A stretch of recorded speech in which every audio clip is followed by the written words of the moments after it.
cold night. Come here.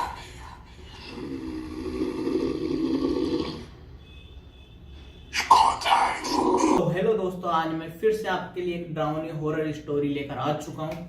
आपने राजस्थान में बहुत सारी हॉरर स्टोरीज के बारे में सुना होगा, जैसे कुलधरा ले लो, ये एक विलेज जो जिसके बारे में आपने बहुत सारी वीडियोस इंटरनेट पे पड़ी हुई है, देखी होगी। राजस्थान में बहुत सारी जगह, जैसे कि वर्ल्ड फेमस हॉरर पैलेस है अपना भानगढ़ का किला, ये भी वर्ल्ड फेमस है। वैसे ही एक हवेली है इस कहानी में, वैसे ही एक 500 साल पुराना राजस्थान का गांव होता है और उससे भी थोड़ा सा पुराना ये पहले हवेली बन गई थी।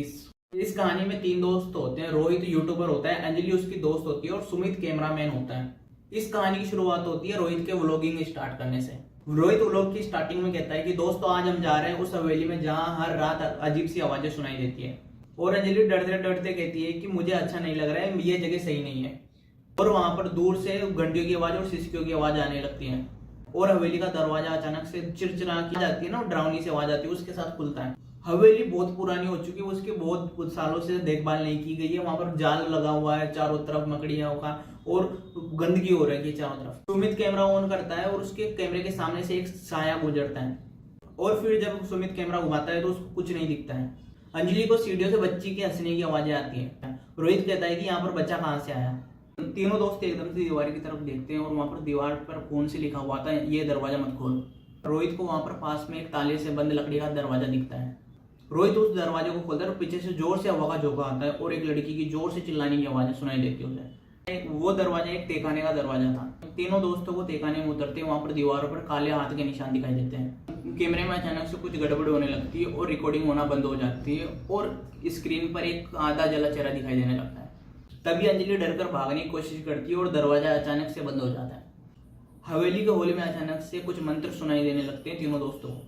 सुमित को अचानक से खून की उल्टी होने लगती है और वो बेहोश हो जाता है। तभी रोहित को दीवार पर एक तस्वीर दिखाई देती है जिसमें एक औरत और उसकी बच्ची होती है। रोहित समझ जाता है ये वही औरत है जिसने अपने बच्ची को यहाँ पर तहखाने में दफनाया था। अचानक से अंजलि को किसी ने पकड़ लिया और उसकी आंखें सफेद पड़ने लग गई। अब अंजलि उसी औरत की आवाज में बात करने लगी और अंजलि बोलती है, तुमने मेरा घर क्यों खोला। ये बात सुनते ही रोहित बहुत डर जाता है और वो भागने की कोशिश करता है और उसे हर दरवाजा तहखाने में लेकर चला जाता है। ये घटना उसके साथ बार बार होने लगती है।